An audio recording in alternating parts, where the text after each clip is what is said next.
Hello दोस्तों, मैं हूं राकेश यादव और मैं स्टूडेंट क्लब में आप सभी का स्वागत करता हूं। 1 सेकंड के अंदर हर सवाल का उत्तर देंगे। अगर वीडियो पसंद आए तो लाइक शेयर ज़रूर करना। अगर आप इस चैनल पर नए हैं तो चैनल को सब्सक्राइब ज़रूर करना। चलिए स्टार्ट करते हैं। √5 plus √5 plus √5 dot dot dot आगे तक जाएगा। √13 plus √13 plus √13 plus dot dot dot आगे तक जाएगा। इसका आंसर हो जाएगा √5 प्लस √5 प्लस √5 2 यों 3 के बीच। ठीक है दोस्तों, इसका आंसर हो जाएगा √13 प्लस √13 प्लस √13। इसका आंसर हो जाएगा 4 यों 5 के बीच। ये इसका आंसर हो जाएगा। √11 minus √11 minus √11 dot dot dot infinity तक जाएगा। इसका आंसर हो जाएगा 2 यों 3 के बीच।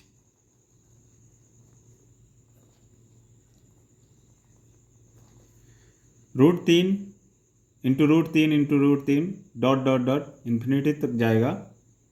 इसका आंसर हो जाएगा 3 के पावर 15/16। ये इसका आंसर हो जाएगा। √3 इंटू √3 इंटू √3 क्या बन जाएगा?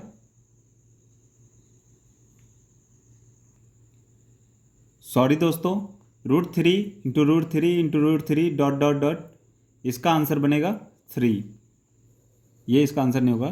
√3 इंटू √3 इंटू √3 इसका आंसर बन जाएगा 3 इंटू 15/16। ठीक है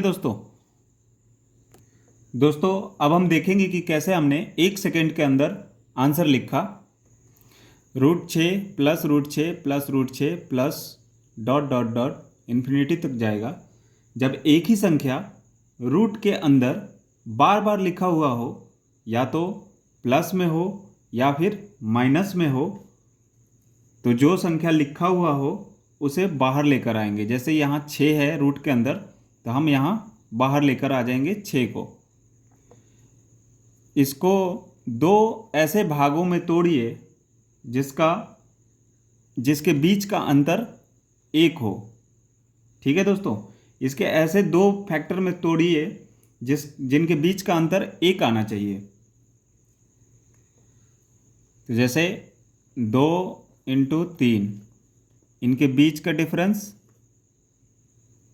1 का हो गया और 2 3 6 हो गया। दोस्तों, इसका आंसर 3 हो जाएगा।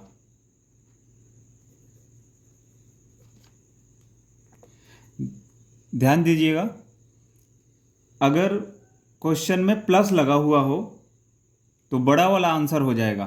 इस फैक्टर का बड़ा वाला आंसर हो जाएगा अगर प्लस लगा हो। अगर माइनस लगा हो तो छोटा वाला फैक्टर आंसर होगा। चलिए अगला प्रश्न देख लेते हैं। √72 plus √72 plus √72 dot dot dot infinity तक चला गया है। तो इसके जो 72 रूट में लिखा हुआ है उसको 72 हम बाहर लेकर आएंगे और इसके 2 ऐसे फैक्टर करेंगे जिनके बीच का अंतर 1 आना चाहिए। तो दोस्तों, हमें पता है कि 8 इंटू 9, जिनके बीच का डिफरेंस 1 का हो गया और 8 9 72 हो गया।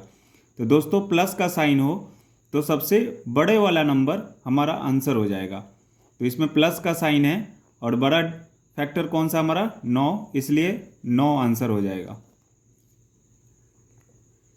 अगला प्रश्न देख लेते हैं।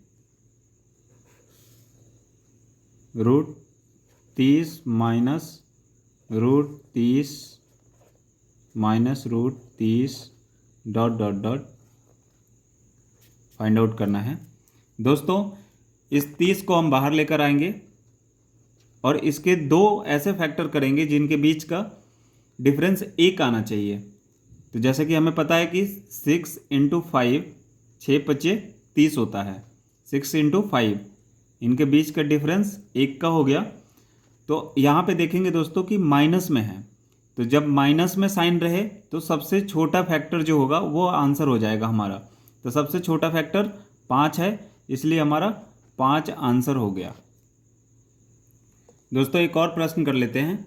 √12 plus √12 plus √12 dot dot dot infinity तक जा रहा है, तो हम इस 12 को बाहर लेकर आएंगे और इसके दो ऐसे फैक्टर करेंगे जिनके बीच का डिफरेंस 1 होना चाहिए। तो 12 का फैक्टर कैसे तोड़ेंगे? 4 × 3, 4 3 12 हो गया और इनके बीच का डिफरेंस भी 1 का हो गया। दोस्तों यहाँ पे साइन प्लस का है, अगर प्लस का साइन रहे तो सबसे बड़ा डिजिट ही हमारा आंसर होता है, बड़ा फैक्टर ही हमारा आंसर होता है। तो प्लस का साइन है और सबसे बड़ा फैक्टर है हमारा 4, इसलिए आंसर भी 4 हो गया। दोस्तों एक ध्यान देने वाली बात यह है कि सवाल में प्लस या माइनस में सवाल अगर होगा तो ज़रूर डॉट डॉट डॉट लगा होगा, यानी कि अनंत तक लिखा जा सकता है।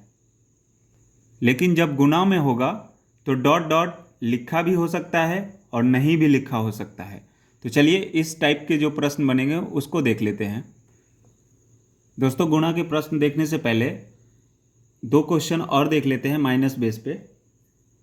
तो जैसे √6 माइनस √6 माइनस √6 डॉट डॉट लगा हुआ है और इन्फिनिटी तक जाने का साइन दे रहा है, तो सबसे पहले हम 6 को बाहर लेकर आएंगे और इनके दो ऐसे फैक्टर करेंगे जिनके बीच का डिफरेंस 1 हो। तो 6 का फैक्टर करेंगे तो 3 × 2, इनके बीच का डिफरेंस कितने का आ रहा? 1 का भी आ रहा है। तो दोस्तों यहाँ पे माइनस का साइन है, इसलिए हमारा सबसे छोटा फैक्टर जो होगा वही आंसर होगा। तो यहाँ पे छोटा फैक्टर है 2, इसलिए हमारा आंसर 2 हो गया।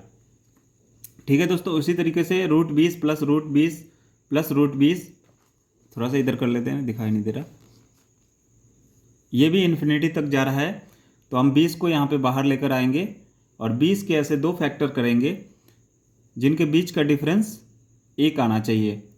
तो 4 × 5, 4 × 5 डिफरेंस आया 1 का और प्लस का साइन है, इसलिए सबसे बड़ा डिजिट, सबसे बड़ा फैक्टर ही हमारा आंसर होगा। तो हमारा आंसर 5 हो गया। अब आपके माइंड में आ रहा होगा कि ए डिजिट फैक्टर होने वाला है, अगर फैक्टर ना होने वाला हो तब कैसे करेंगे? जैसे 5, 7, 11 इस तरीके का प्रश्न में आ जाए तब कैसे करेंगे? तो चलिए इस टाइप के जो प्रश्न बनेंगे उसको पहले देख लेते हैं। दोस्तों √3 plus √3 plus √3 plus dot dot dot infinity तक जा रहा है। तो इस टाइप के प्रश्न को हम 3 को बाहर लाएंगे, लेकिन इनका कोई फैक्टर होगा ही नहीं जिसके बीच का डिफरेंस 1 निकले। तो इस केस में क्या करेंगे दोस्तों कि 3 के जगह पे देखेंगे कि कौन सा साइन लगा हुआ है।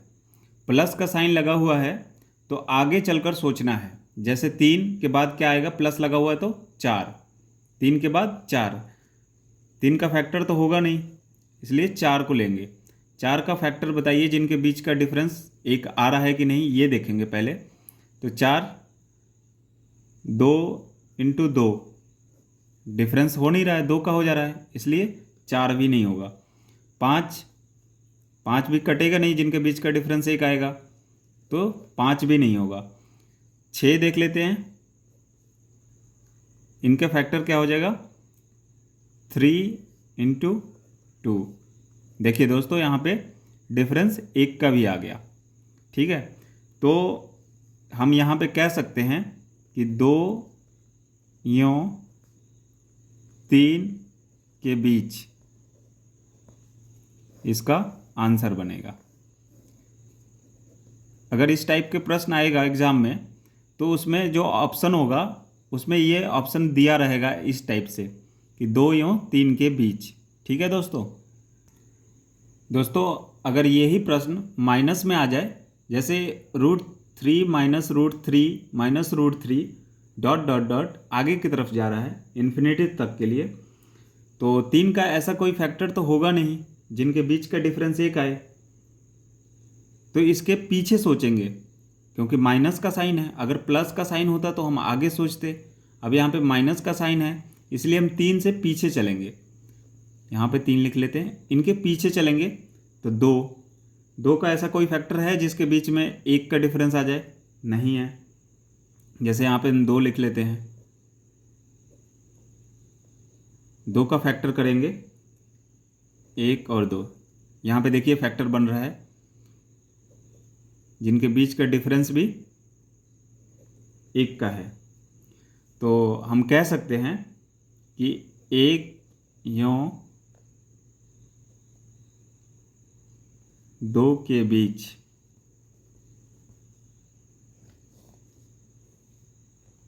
ठीक है दोस्तों, ये हमारा आंसर बन जाएगा। अगर ये माइनस में रहे तो, प्लस में रहेगा तो हम आगे की तरफ चलेंगे। जैसे 3 के बाद 4, 5, 6, 7, 8, 9, आगे हम देखते जाएंगे कि किसके साथ में फैक्टर बन रहा है जिसका डिफरेंस 1 आ रहा है। अगर क्वेश्चन में माइनस दिया हो तो हम पीछे की तरफ जाएंगे। जैसे 3 है, 3 का फैक्टर हो नहीं सकता तो 2 पे आए, 2 का फैक्टर करके देखे हमने, यहाँ पे डिफरेंस 1 का आ गया। तो हम कह सकते हैं कि 1 या 2 के बीच इसका आंसर होगा। दोस्तों अगला प्रश्न देख लेते हैं। √5 + √5 + √5 डॉट डॉट डॉट तक चला है। क्या 5 का ऐसा कोई गुणनखंड मिलेगा जिसका अंतर 1 हो? नहीं मिल सकता। देखिए हम 5 का ऐसा कोई भी गुणनखंड नहीं कर सकते जिसके बीच का अंतर 1 हो। तो हम यहाँ पे साइन देखेंगे कि यहाँ प्लस है तो हम आगे की तरफ चलेंगे। 5 के बाद 6 हो जाएगा। 6 का हम ऐसा गुणनखंड करके देखते हैं, 3 और 2, इनके बीच का डिफरेंस भी 1 का आ गया और 3 × 2 6 हो गया। तो हम कह सकते हैं, ये हम कह सकते हैं कि 2 यों 3 के बीच इसका आंसर बनेगा। ठीक है दोस्तों अगला प्रश्न देख लेते हैं। √11 - √11 - √11 डॉट डॉट डॉट चल रहा है। 11 को हम यहाँ पे देख लेते हैं। 11 को हम ऐसे तोड़ ही नहीं सकते, ऐसा कोई फैक्टर ही नहीं कर सकते जिसके बीच का डिफरेंस, जिसके बीच का अंतर 1 हो। ठीक है दोस्तों, लेकिन यहाँ पे देखिए 11 को तो हम तोड़ नहीं सकते, इसलिए हम आगे की तरफ चलेंगे। आगे कैसे जाएंगे? यहाँ पे माइनस का साइन है, इसलिए हम पीछे की तरफ चलेंगे। अच्छा हम 10 देख लेते हैं। 10 का कोई फैक्टर होगा जिसके बीच का डिफरेंस 1 होगा? तो 2 × 5 होगा, तो ये भी नहीं होगा। फिर हम चलेंगे 9 पे। 9 का भी कोई फैक्टर नहीं होगा जिसके बीच का होगा। फिर 8 को देख लेते हैं। 4 × 2, ये भी डिफरेंस 1 का नहीं आ रहा है। फिर यहाँ 7 का देख लेंगे। 7 के भी ऐसा कोई फैक्टर नहीं होगा जिसके बीच का डिफरेंस 1 आए, इसलिए हम और पीछे चलेंगे। 6, यहाँ पे देखिए दोस्तों 6 का फैक्टर जहाँ हम करेंगे 2 × 3, यहाँ पे फैक्टर बन गया 2 × 3 6 हो गया और इनके बीच का डिफरेंस भी 1 आ गया। तो हम कह सकते हैं कि 2 यों 3 के बीच इसका भी आंसर 2 यों 3 के बीच आएगा। दोस्तों अगर यही प्रश्न सेम यही प्रश्न प्लस में होता तब क्या करते? देखिए दोस्तों 11 को हम बाहर लेकर आएंगे। 11 का कोई ऐसा फैक्टर होगा नहीं जिसके बीच का डिफरेंस 1 आए, तो हम साइन के ऊपर ध्यान देंगे। यहाँ पे प्लस है और हम आगे की तरफ चलेंगे। हम 11 के बाद 12 हो जाएगा। इसका फैक्टर करके देख लेते हैं। 4 × 3, बीच का डिफरेंस 1 का हो गया और 4 × 3 12 भी हो गया। तो हम कह सकते हैं कि इसका जो आंसर होगा 3 यों 4 के बीच इसका आंसर हो जाएगा। ठीक है दोस्तों, ये इसका आंसर बनेगा। दोस्तों अगर माइनस में हो तो हम पीछे की तरफ चलेंगे और यही सवाल अगर प्लस में होता तो हम आगे की तरफ चलते। जैसे 11 है तो 12 की तरफ चलेंगे। 12 से अगर फैक्टर नहीं होता तो 13 के ऊपर जाते। 13 से नहीं होता 14 पे, 15 पे, 16 पे, कहीं ना कहीं एक ऐसा फैक्टर मिलेगा जिसका अंतर 1 का होगा, उसी को हम आंसर मान लेंगे। जैसे यहाँ पे 4 × 3 आया तो हम कह सकते हैं कि 3 और 4 के बीच में इसका आंसर होगा। दोस्तों इस 19 को हम बाहर लेकर आएंगे। 19 + √19 है तो 19 को बाहर लेकर आएंगे और 19 का ऐसा कोई फैक्टर हो नहीं सकता जिसके बीच का डिफरेंस 1 आए, इसलिए हम आगे की तरफ चलेंगे और प्लस का साइन है तो हम 20 लिखेंगे और 20 का फैक्टर करके देख लेंगे 4 × 5, 4 पंजे 20 होता है। तो हम कह सकते हैं 4 यों 5 के बीच इसका उत्तर बनेगा। ठीक है दोस्तों, अगला प्रश्न देख। 1 + 1 1 + √1 + √1 डैश डैश डैश डैश चल रहा है।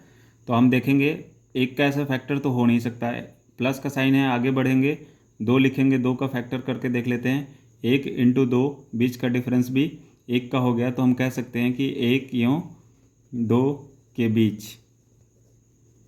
इसका ये आंसर बन जाएगा।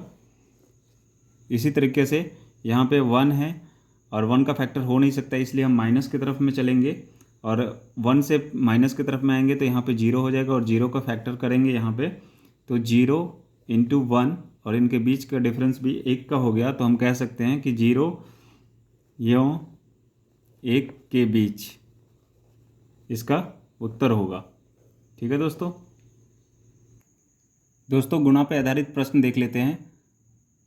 √2 गुना √2 गुना √2, तो इस टाइप से लिखा हो और डैश डैश लिखा हुआ हो तो इसका आंसर जो लिखा हो वही हो जाता है। ठीक है दोस्तों, जैसे यहाँ पे √3 गुना √3 गुना √3 लिखा हुआ है तो इसका आंसर 3 हो जाएगा। अगर प्रश्न में √2 गुना √2 गुना √2, देखिए दोस्तों यहाँ पे डॉट डॉट डॉट आगे की तरफ नहीं लिखा हुआ है, तो इस टाइप के प्रश्न करने के लिए इस 2 को यहाँ पे हम लेकर आ जाएंगे और जितनी बार रूट लगा हुआ है, जैसे यहाँ पे 1 2 3, तो हम इसकी गुणा कर लेंगे। 2 × 2 4 दूनी 8, हम इसके पावर में 8 लिख देंगे और इससे 1 घटाकर इसके ऊपर लिख देंगे, यही हमारा आंसर हो जाएगा। वैसे ही यहाँ पे देख लेते हैं, हम 3 को लेकर बाहर आ गए और कितनी बार रूट लगा हुआ है, 1 2 3 4 5 बार लगा हुआ है, तो 2 दूना 4 दूना 8 8 दूना 16 16 दूना 32, इसके पावर 32 हो जाएगा और 1 घटाकर इसके ऊपर लिख देंगे तो 31 31/32, 3 के पावर 31/32 इसका आंसर हो जाएगा। दोस्तों ये प्रश्न आपके लिए है, इस प्रश्न को रोक कर सॉल्व कीजिए और इसका आंसर कमेंट बॉक्स में दीजिएगा। दोस्तों अगर ये वीडियो अच्छा लगा है तो लाइक शेयर कमेंट ज़रूर कीजिएगा। धन्यवाद।